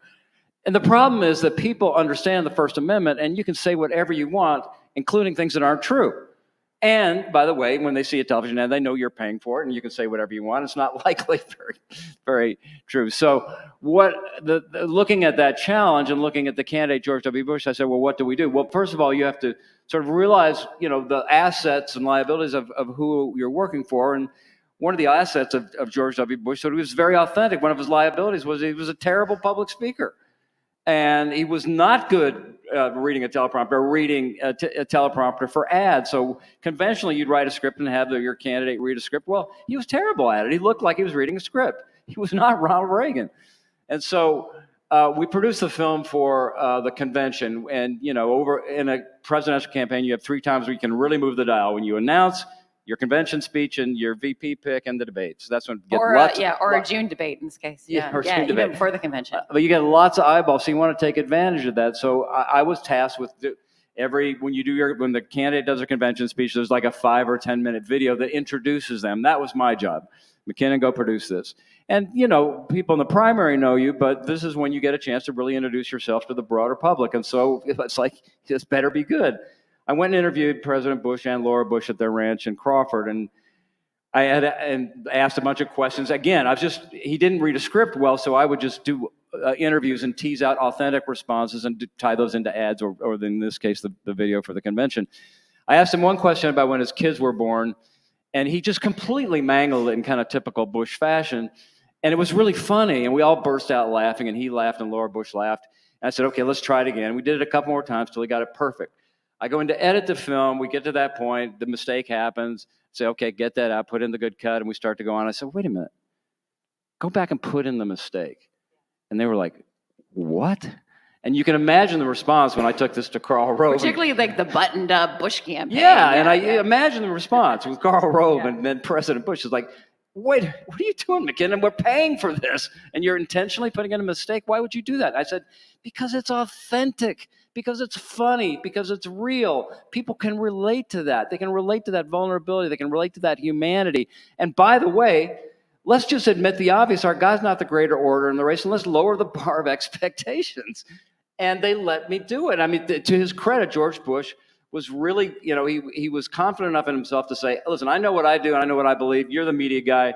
You make those decisions. You're the guy that does that. And if I made 100 ads for his campaign, he questioned maybe one, really said, Mark, go redo that. Do you regret, for both of you, for any of your choices? Any of the choices of people that I've worked for, or No, any of your choices. Any of my choices? Your choices, as the person who was the manager of this, on this field, the media. I'm not sure I understand the question. Okay, from your experience, is there anything that you have done that you regret for it? No, I mean, let me just put this in the category of bipartisanship. I'm trying to give you an example of when you have to make tough choices. I worked for Senator John McCain, who I loved and adored, one of the greatest patriots in our history. And he asked me to work in his campaign. I said, Senator, I'll mow your lawn for you if you want me to. I said, but I just want to say that I'll sign up and I'll be your media guy, but I've met this guy, Barack Obama, and I think his candidacy would be really good for the country. And if you win the nomination and Obama wins the nomination, I would be very uncomfortable being the guy attacking Barack Obama. Even though I agree with you and I support you and disagree with a lot of his politics, I wouldn't be good to be the tip of the spear, and I wouldn't be good at it. I don't think I should be that guy. And he's like, McKinnon, this was a year and a half out. I was like, that's never going to happen. And so I wrote it down in a memo because I knew he'd forget, and I was afraid that I'd try and wiggle out of it after it happened. And sure enough, it happened. So I had to take the memo to McCain and say, Senator, remember. And he's like, God damn it, McKinnon. But he hugged me and he said, McKinnon, thank you for helping me get here. It'd be very un-McCain-like not to honor your word. And so I had to walk on the sunset. But to his credit, Obama sent me a note and said, McKinnon, I can't believe you're doing this. And he said, listen, I know you're not, you're walking away from a lot of money. And if you change your mind, that's okay with me. Yeah, so that's good. I mean, I have there's something, I don't know if I have something it's like a specific personal thing, except I think that, I mean, we talked about this before in a call we, did getting ready for this. Like, there's a lot happening in the world, right? Like, there's a lot of forces. It's like, it's not just in the, obviously, Western democracies are wrestling with these questions about disinformation and division and, all of that. And honestly, in the U.S. is in some ways faring better than, others. I mean, President Biden's approval ratings are not high relative to other American presidents, in the last 50 years, but they're higher than most people in other Western democracies, right? It's a tough time. And I think obviously I wanted to, I had a question for y'all. I wanted to ask you all when Civics was working well in the U.S. and Valerie and Mark and I were laughing about it behind stage, and we said, maybe like in the 50s. And I was like, right, after we had many decades to adjust to radio, television, gotten over World War II, people understood there was a lot at stake, and we had sort of like figured out how to deal with an explosion of communication the way radio and then television did. More nodding approvals from the professors in the front row for people who can't see. I just wanted to say. So I think we're in the middle of all of that and everything. I know Doug Brinkley is speaking with you all tomorrow, and I saw him speak recently. He talked about how everything's sort of being tested right now. Like, we had kind of an agreement. I have found differences in the Democratic Republican Party, other than maybe in foreign policy, really starting to narrow in my career. And the thing that I would regret is you would blow up one thing to make it seem like it was a big deal. Like John McCain was for $4 billion in tax breaks for the oil and gas industry, and it was like technically true, but I'm not sure that John McCain said, I want to be president because I want $4 billion in tax breaks to the oil and gas industry. It's what his tax plan would have done. And, we made that such a thing. And it was like, I think that that kind of thing where you blow something up, it's not that big of a deal, but you made it seem like a big deal. And then a big problem really does come along, and you no longer have the credibility to fight it, which is kind of how I felt flat-footed with Trump. I wanted to mention one thing that was mentioned by Valerie and some of the panel to just kind of touch on this, because I've thought a lot about it recently, which is I think we are in an era of the politics, increasingly the politics of scarcity. And when you talk about the 50s, it was kind of like a time where there was pie for everybody. You know, it was good times. There was lots to go around. And you know, when we touched on the fact that what's happening in the United States is not just happening here, it's happening around the world. There's just an increasing scarcity of you name it. I mean, there's less of it. There's less pie to go around. And so I think a lot of the debate right now, or a lot of the evolution right now, I think we're right in the middle of it, and I don't know where it's going to end up, but I think you have some people arguing for what I would just say more broadly, again, you touched on this, the greater good. You know, this is about us uniting with limited resources and trying to improve the lives of everybody. Or you have this sort of new cast of people say, it's about survival. It's about, to hell with the common good for everybody. It's about survival for our team. There's only so much, and we're going to take it. And we're going to win. And then it becomes very kind of tribal and it was like we're going back to the caveman and the fires and hunter and gatherers, you know, and kind of very, human instinctive stuff that's not very rational at all, but more about survival. That and I just want to blow it up. And Doug Brinkley just walked into the room. Doug, I was just quoting you from an earlier lecture I heard at, why am I blanking? The college in New Jersey. With the Springsteen archives. Monmouth College, about how like everything's just sort of being tested right now. We had sort of agreement for a long time. No, I hope I'm not like stealing your thing for tomorrow. About and everything's being sort of like assumptions about what we believe should be regulated and what government should do is being tested now. And I think that there's the people that are like, no, it's too much is changing, and I want to keep it. Or it's not working for me, so blow the whole thing up. Well, and that is what really scares me. One question: why your work is necessary? Why is our work necessary? And I'm asking that because there is a question which says that at the end of the day, why does making a candidate look or sound better help our democracy? I think it's what you're helping to do is be a good leader. What you're helping is for people is for, I was White House communications director. The President of the United States communicating with not just the American people, but the world is a huge part of the job. Like telling America, explaining what's actually happening, having America understand who their leader is, having people believe that person can make a difference. Like, I think that is a very, very big part of the job. In modern politics, it's the candidate who tells the best story who wins. I mean, it's the candidate who is most successful. I don't know if that's modern politics. I think it's all politics. Well, I think it's just more true than ever. Yeah. And it's more challenging than ever when you have, you have disintermediated media. So it's not just 30-second ads on television. You've got to micro target. You've got to use all the resources necessary. But why is it important? Well, it was important for me to tell George Bush not to do traditional ads. Don't read the script. Just be who you are. Okay, so why, based on what you said and how you both respond to this question, which came from the audience, how can we ensure that the focus on a candidate's appearance or communication skills overall does not overshadow the importance of their policies and actual positions and qualifications in a democratic process? By who you vote for and how you engage in the process.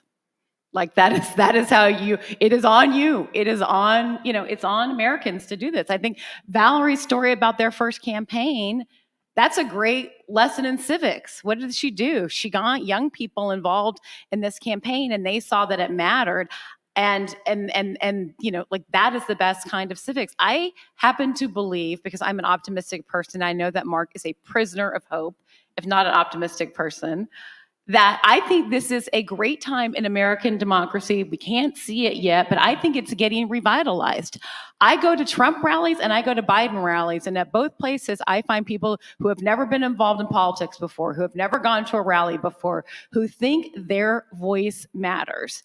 It's like scary right now, and there's a lot of yelling, but they didn't think there was a lot on the line before, and now they do, and they think that their voice matters. I happen to spend a lot of time in Michigan.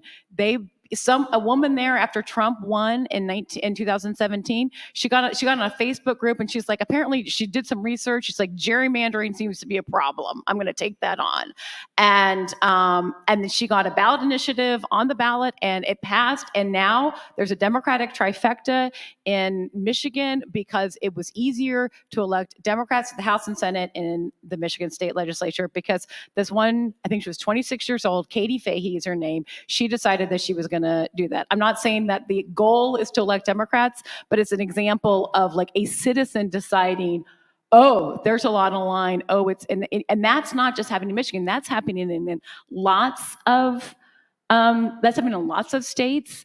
And I feel like either it's not going to work out and this is going to be the failure of democracy, or these seeds are being sown that people are going to participate more.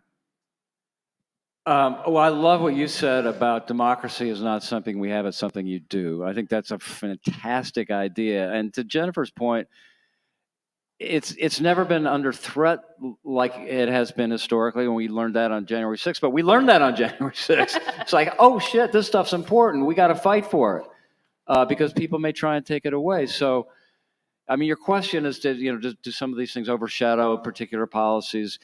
My experience has been, again, getting back to what Valerie said, character counts.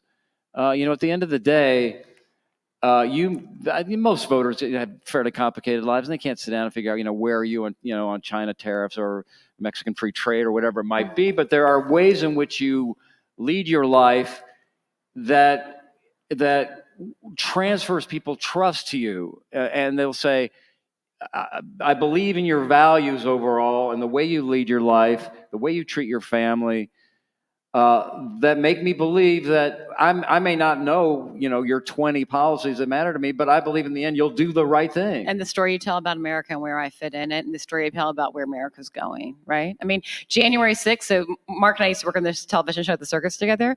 January 6th, 2021, Mark was in D.C. with I was at the speech at the Ellipse. He was at the speech at the Ellipse, okay? And John was at the Capitol. And John Heilman, or their colleague, was at the Capitol.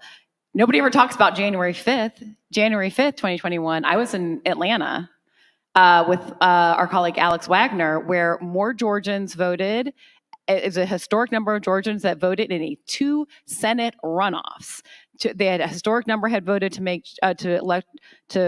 Joe Biden to win that state, and then they had a runoff, and Senator Warnock and Senator Ossoff were elected in that runoff.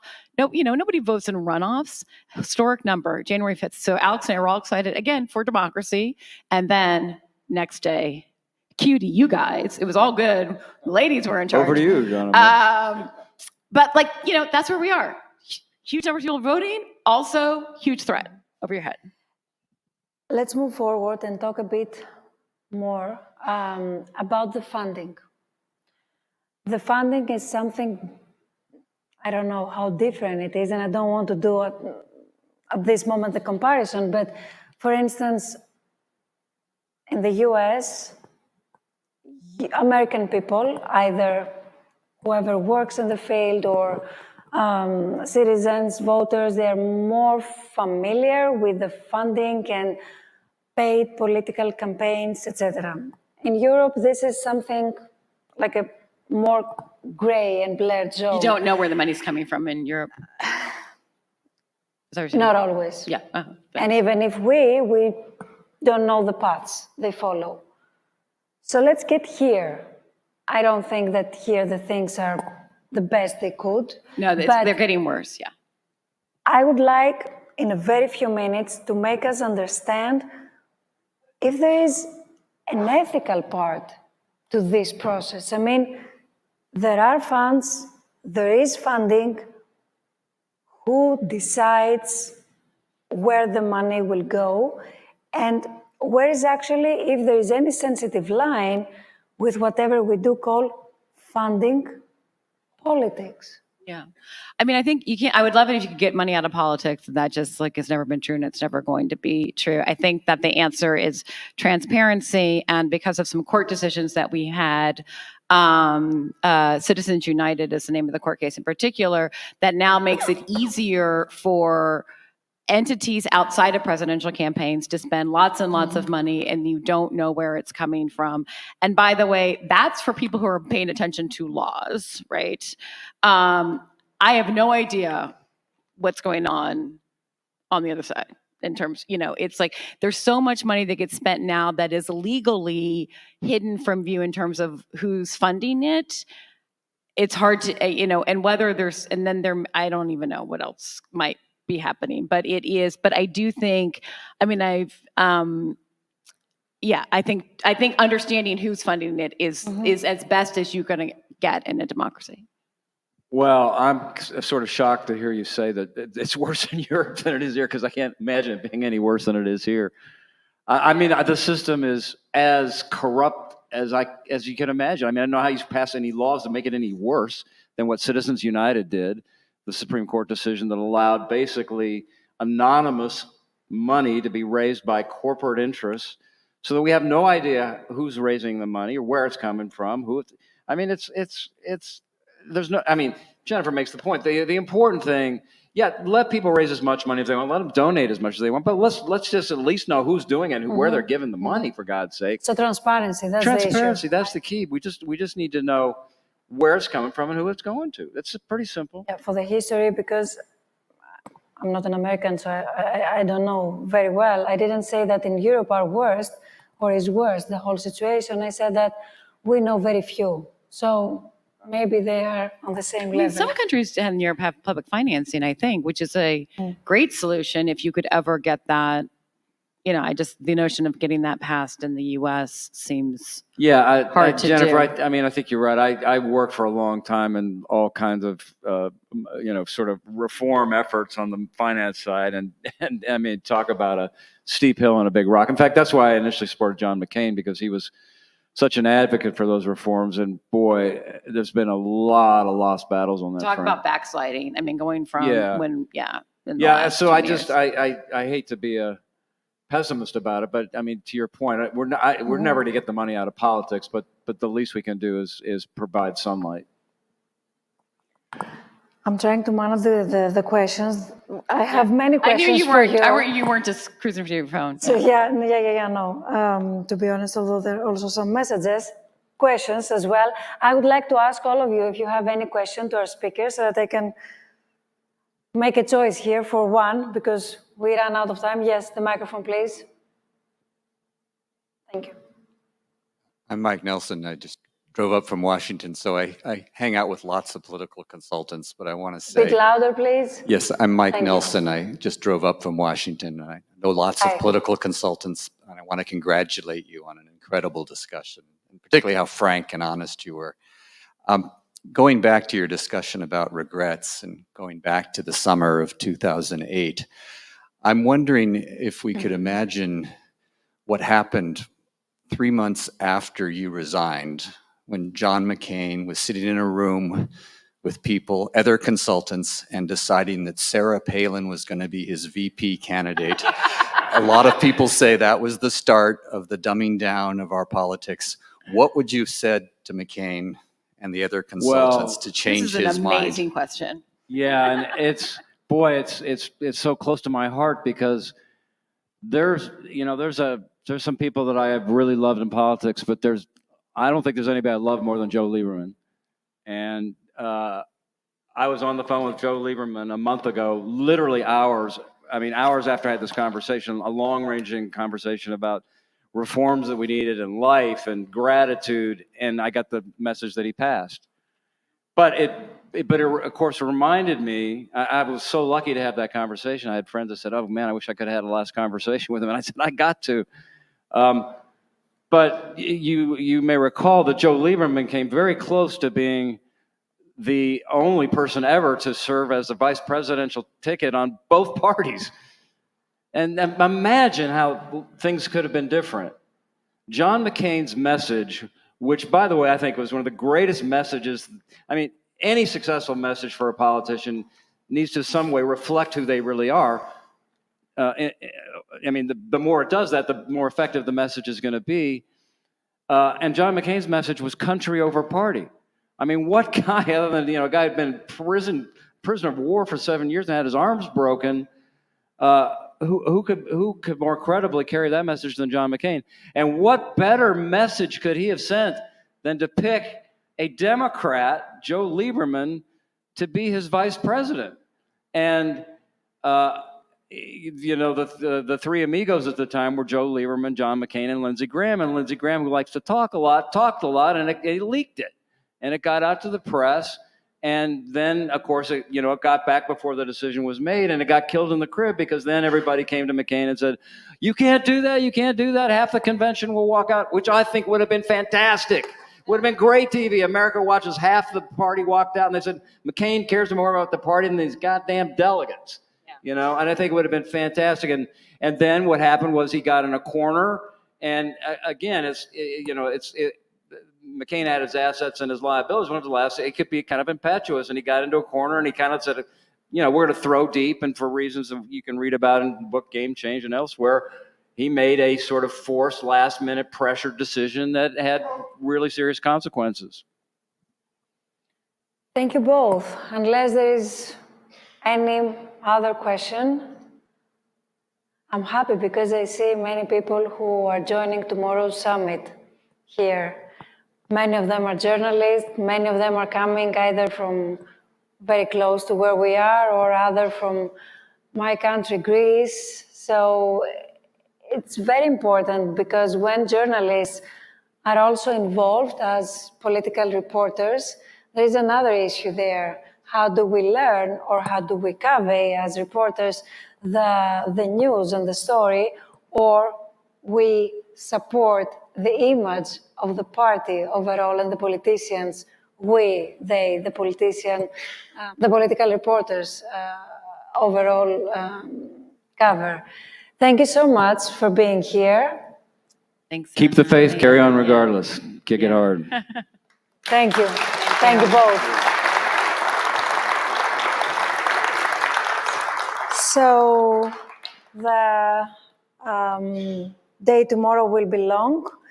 Be prepared to join the summit Media and Democracy between the Incubator for Media Education and Development and the SNF Ithaca initiative from Delaware University. We will be here 8 a.m. Then the doors open for the registration, and we will be here with you for sure by trying to figure out what's going so wrong between media and democracy, but so wrong, and even per se, when we have to discuss separately, I mean, either for media or for democracy. Have a good night, and thank you very much.